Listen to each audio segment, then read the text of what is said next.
Here's the Morningstar Marina, and winds are blowing. Wind will give you that little bit of bite in the air as well with these cold temperatures. It wasn't as cold this morning, especially out at the beaches. It's already 47 degrees outside. So yeah, winter is here to stay, at least for the next several days. 47 with that wind whipping out of the northwest at 8, and that's bringing in a lot of that Arctic chill. Here's a look at the St. Augustine Beach, Guy Harvey Resort, and wow, Caitlin, there's nobody out on the beach. It's chilly. It is chilly. Where is everybody? Everybody's hanging out inside. It's 42 degrees here. Again, those winds out of the northwest at 10, making it feel like mid-30s along our beaches. So again, water temperature's cold, air temperature's cold, so really not a place to be. But oh, look at some people here on the walking along the dock there, going to or fro a boat. Wow, cold day out on the boats too, goodness. All right, so here's a look at our current temperatures across the entire area. 47 degrees at the airport, 47 out in Mayport, a little cooler out at the beaches, 46 in McClenny, 45 in Waycross this morning. So the difference between yesterday, when it was super cold, Tuesday, we had given you the heads up that Tuesday was going to be a really Arctic blast, cold day, hard freezes. Yeah, so we're 13 degrees warmer right now in Waycross than we were this time yesterday, 9 degrees warmer in Green Cove Springs, and 10 degrees warmer in Palatka, even 12 degrees warmer today. Even though it still feels cold out there, it's not as cold as yesterday. It's a couple, 5 to 10 degrees to 15 degrees warmer in some spots. But the low temperature since midnight, yep, another freeze here on the records. 28 degrees at the Jacksonville International Airport this morning. It was 35 at the beach. Yesterday when I woke up, the temperature at the beach in Jax Beach was 31. So a little improvement this morning.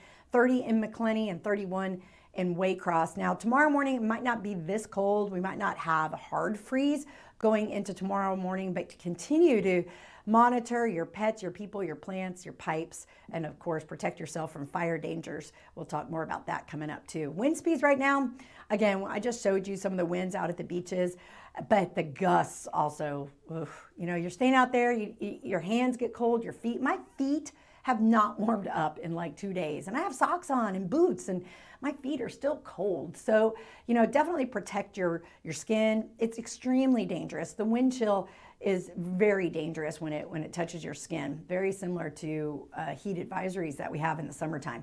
All right, cloud and radar forecast shaping up like this. You'd see the arrows coming through Georgia. That's out of the northwest. That's that bitingly cold Arctic blast, and not a lot on our radar. That's good news. We don't have any rain in our forecast, so no frozen precipitation. As a matter of fact, it's hard to find anything right now through Thursday, and this is into the overnight hours, and then into the Thursday 8:15 time. Now a big area of high pressure is above us. There it is.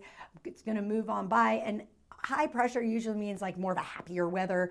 So it's coming in, it has that clockwise motion, so it's going to be bringing in the winds, but it's also going to be bringing us a lot of clear sunny days. So looks are deceiving, but right behind this high pressure is another area of low pressure. If you look at it, it's very reminiscent of what we saw last week, and without all the moisture coming out of the Gulf and without all the cold air coming in from the north to blend. But if you check out right above the L where it says Memphis, that is where we're seeing maybe even another round that's into Arkansas as well, another round of freezing precipitation, snow air through upper north part of Arkansas into eastern Tennessee. I mean, look at that. That's Friday overnight into the next day. And these folks are still recovering from what happened last weekend.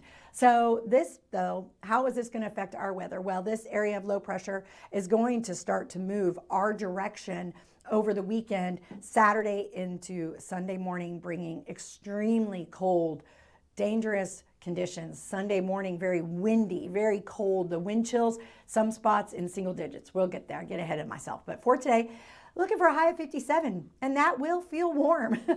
It's below where we should be for this time of year. We should be in the mid 60s, mid to low 60s, and 57 will feel kind of nice, but 58 will feel warm for some, especially in the sunshine. So you'll be outside and you're like, God, this actually feels kind of nice outside. And that's the 58 degrees, a little bit cooler out at the beaches. And then really the whole state is feeling the chill 53 in Pensacola, all the way into the upper 60s, just about 10 degrees warmer for folks in Miami today. And then I also wanted to show you what the rest of the country is doing. High temperatures, still very chilly, below chilly. Minneapolis at 8. St. Louis at 30, even Dallas 41 will feel kind of warm after the ice storm they've had there, as well as San Antonio and Austin.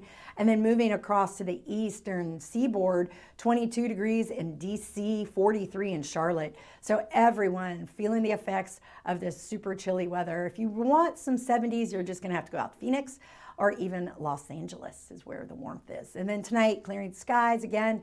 55 degrees by 5 o'clock, and we're getting so close to that 6 o'clock sunset. So awesome. To me, that's a big turning point. When sunset is after 6 o'clock, you know you're on your way to that springing forward coming up in about a little 6 weeks or so. And actually Monday, Caitlin, fun fact, Monday is Groundhog Day.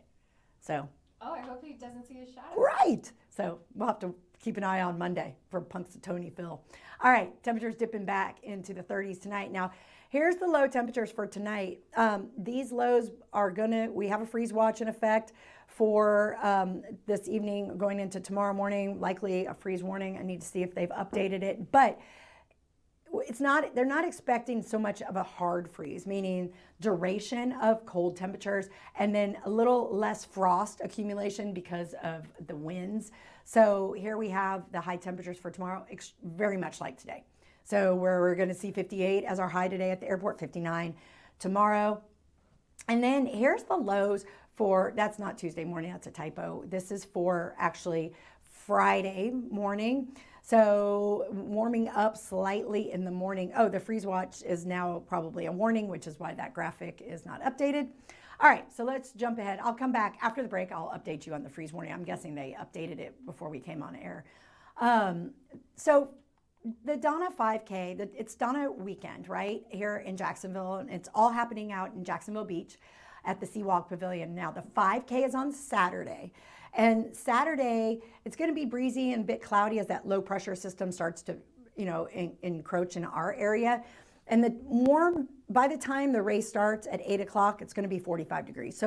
So many people love running in this cooler weather, and 45 feels quite nice for a 5K.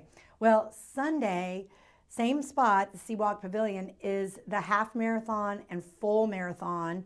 And these are going to be some very, very cold temperatures along with the wind chill, because the low pressure system is going to move through Saturday night into Sunday. It's going to bring with it really breezy conditions. And that wind chill is going to literally be a factor going into the Sunday morning races. So you need to just prepare. You can run in cold weather. It feels great. A lot of people love running in cold weather, but you have to be dressed accordingly. You need to be prepared to run in cold weather. This isn't going to be your short and tank top kind of running weather. This is going to be in thermals.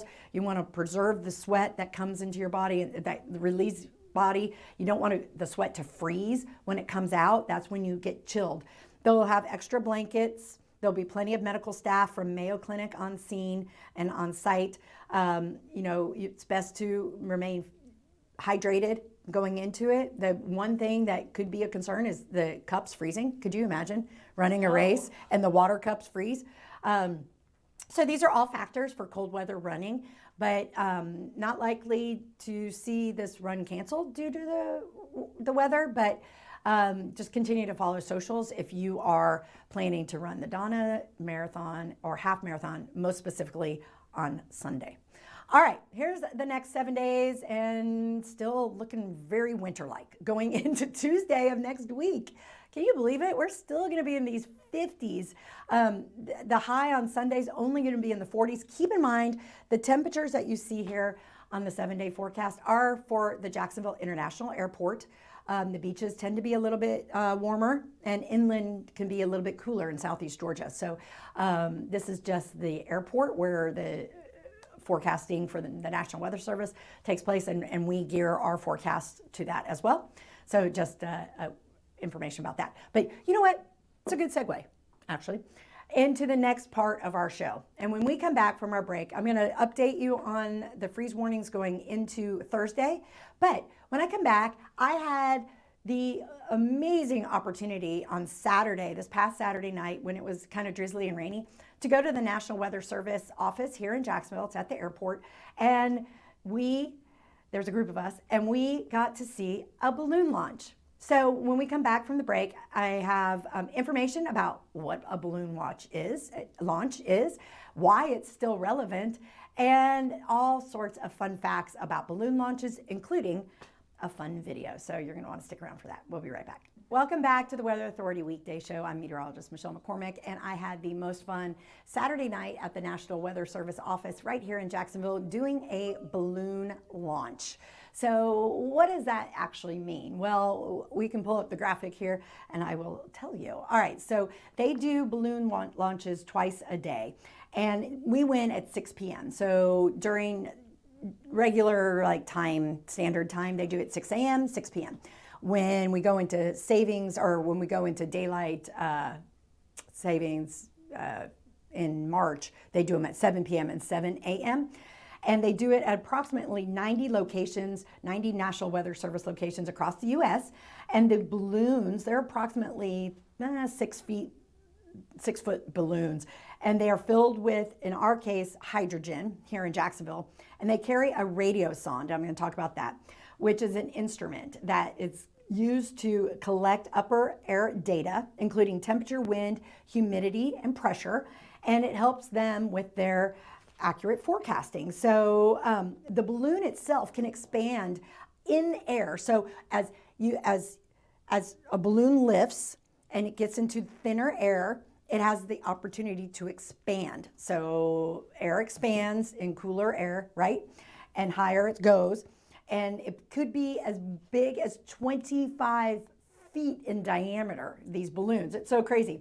So also it keeps going up for 90 minutes, and it gets to about 100,000 feet, which is 18 to 20 miles. This is well above where aircraft flies. So like a commercial aircraft is like 35 to 40,000 feet up in the air. This one's going way up into the stratosphere. So very cool information about just what is a balloon, right? And what does it do? And the hydrogen helps lift it too.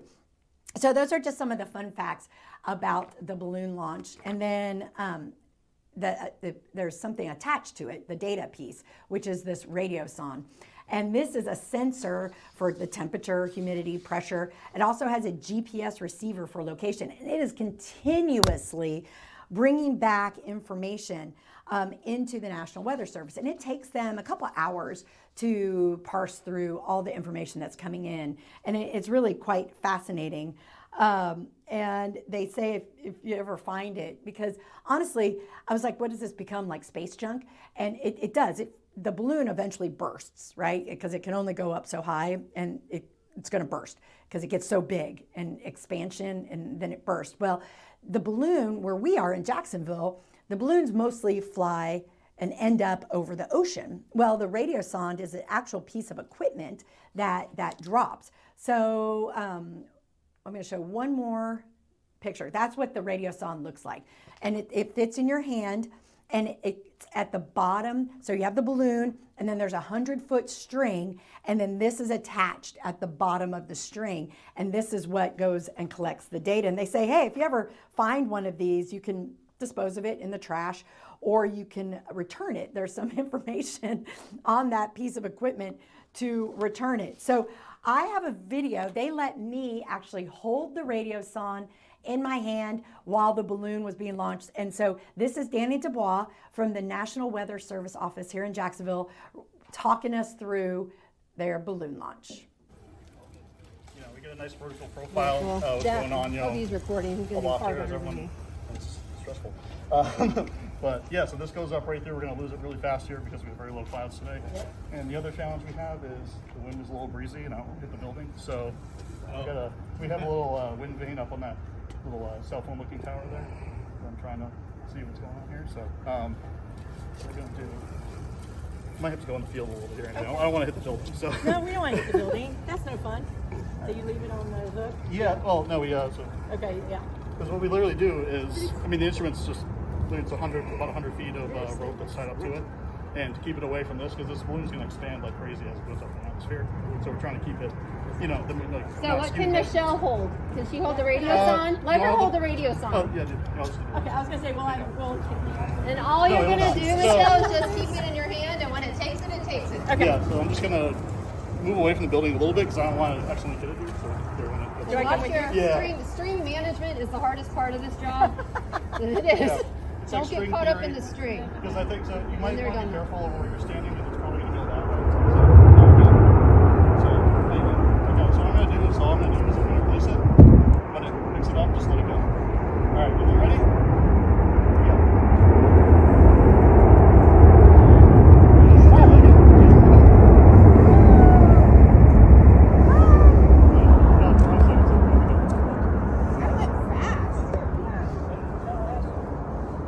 Yeah, we have a certain ascension rate that we aim for when we fill it up. It was so cool. So I had the radio on in my hand and the balloon just flew on up. And next thing I knew, it was like out of my hand. I was like, whoa, okay, that was really cool. It doesn't weigh much. And, you know, Caitlin asked such a great question. I had like no clue. She's like, what is the balloon made out of? I'm like, I don't know. But it is filled with hydrogen, which lifts because it's lighter than air. And it was a really kind of gloomy evening there. And one fun fact that we learned from them was they have to call the tower at the airport because it's at the airport. So they have to call the tower right around 5:45, 5:50 and say, hey, we're about to do our balloon launch. And the tower's like, okay, thanks. But they put a glow stick on the balloon also. So the tower identifies it when it flies up in the air because they don't have any planes that take off for that like quick 90 seconds that it gets up into a level that wouldn't get in the way of the airplanes. Isn't that kind of cool? That's kind of cool. Yeah. So anyway, super fun opportunity. I've never had an opportunity to do that before. And the data that they collect, you would think that this is kind of like outdated, maybe a little antiquated. Each one of those radiosondes costs $100 to $200 a piece. And you know what though, but this is upper level atmospheric data that you just can't get anywhere else. There just isn't the data, you know, you just can't get it. So anyway, kind of fun fact, it was really cool. And like I said, it takes them a couple hours to go through all their data and then push it out on the National Weather Service Jacksonville page, which is weather.gov/JAX, or KJAX, maybe it might be JAX. But anyway, super informative, highly recommend. I'd like to thank the amazing people, Angie, Danny, and Paige, who gave us a great tour and an awesome opportunity to see a balloon launch. Look how big it is. I was just like, whoa, check it out. All right, let's go back to what I was talking about at the beginning of the show. And yes, this is a freeze warning for tomorrow. Today's the 28th. It goes into effect at 1 a.m. tomorrow morning until 9 a.m. And it's for all the areas you see here in purple. Now, the beaches and areas really to the east of I-95 are not in this specific warning for tomorrow. There is a frost advisory though for these same area, for those areas that aren't in the freeze warning. So keep in mind, in southeast Georgia, also north of our area, still a freeze warning in effect. So protect. This is when you really need to continue to protect those pipes. Check them, make sure they're still dripping. Ice freezes, it expands. You want to make sure your pets are well taken care of, your livestock are sheltered, your plants, your very sensitive plants. Today they could get some sunshine, maybe water them and then recover them. And then to make sure your sprinklers are off too, so you're not providing any hazardous conditions along the road on your street. And the water, if it freezes overnight on your plants, of course, will damage. And then of course your vulnerable people. You know, these are your elderly neighbors who might not have any blankets or might need someone to check in on them, make sure they have some soup. And then of course, you always want to be fired, what's that word? there's a word, for your fire safety. So you want to just make sure that your space heaters are plugged in directly into a wall, not near drapery or blankets or your bed, and you unplug them when you leave the room. So very, very dangerous. So another night of this, and we're gonna have plenty more over the next several days. So let's go to the 7-day forecast yet again and talk about what we have coming up. Now, looks like Friday morning, 36, and Saturday morning, 36. We might be limited in freezing alerts, so we'll have to keep you up to date on what's happening Friday and Saturday morning. Sunday morning is going to be very cold. This could be the coldest day yet. We already hit 22. Remember back in January, earlier this month, we did hit a record tying 22 degrees at the Jacksonville International Airport. So Sunday's looking to be that cold. Add in some windy conditions, cold weather advisory likely for Sunday morning. Feels like temperatures upper single digits in the teens. Very, very dangerous conditions. For inland beaches, probably not as cold, but still feeling the effects of wind chill. And then again, looks like Sunday night into Monday morning, still very cold conditions, and even into Tuesday morning. So we have another long stretch of very cold temperatures coming our way, and you just need to be prepared, and you need to make sure that you protect everybody, protect your plants, people, pipes, and your pets. Pets, thank you. All right, that's all we got today for the Weather Authority Weekdays show. Thank you so much for tuning in and geeking out with me for a little bit on my weather balloon launch. We really appreciate you. And tune in at noon. Katie will have the latest forecast, and Richard's in this afternoon. Make it a great day.